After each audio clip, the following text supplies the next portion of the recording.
welcome. This is your Queen City Cabbie. Fresh off some sort of scam that you should hear about.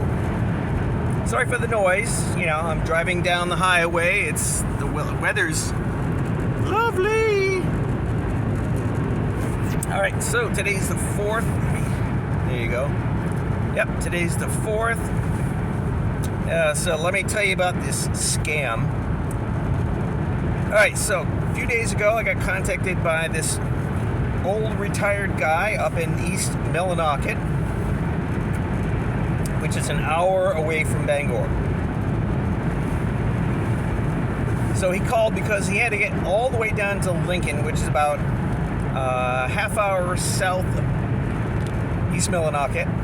He got a TD Bank there, and he needed to go there to basically sign some paperwork.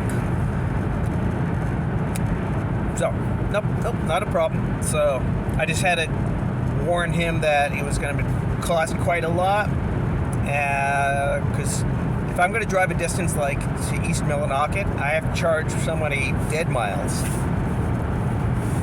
right? Which is $1 a mile, because the normal fare when I run the meter is roughly about $2.43 a mile. But when I do dead miles, it's just $1 a mile. All right, so I gave him, like I said, that and told him how much it was going to cost, and he said, okay. So the other day, drove up, picked him up, took him to Lincoln. He went in his bank, signed some stuff, took him back to East Millinocket, and the charge was $203.65. Yep. Like I said, these kind of trips are expensive just because I'm driving long distances. All right, so then 2 days later, he needs a ride back to go sign more papers. So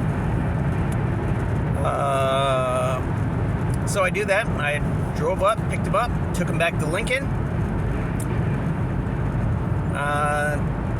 He's in the bank a little longer than last time, and then I take him back to East Millinocket. Now, when we get there, he runs a credit card, and the card's declined, and there's an error message. And the fare this time, because he was in the bank longer, was $204.30. All right, so I run his credit card. There's an error message. I run it again, and then it just says declined, insufficient funds.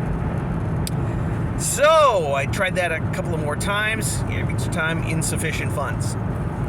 Okay, not a problem. I canceled the transaction, and I tried 200. Right?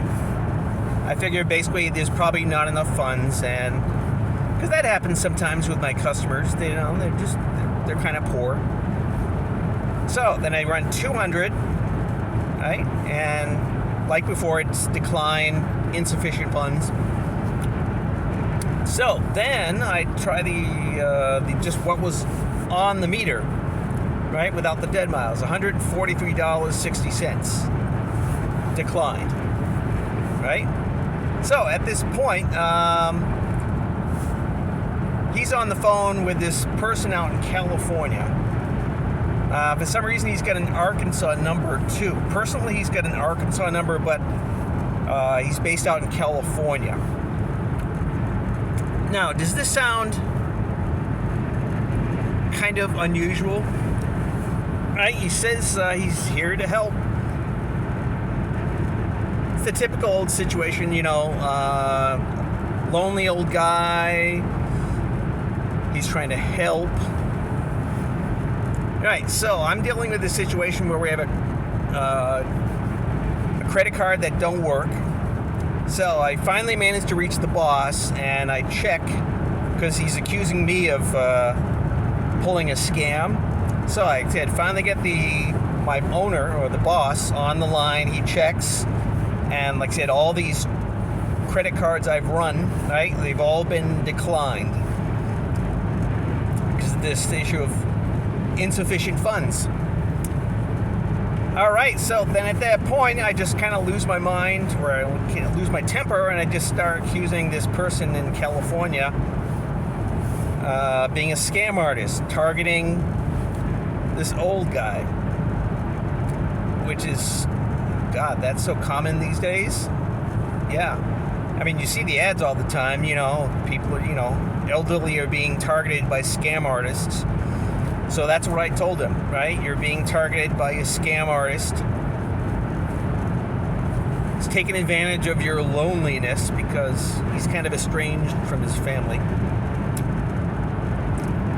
from what he was saying. So that's where we are right now.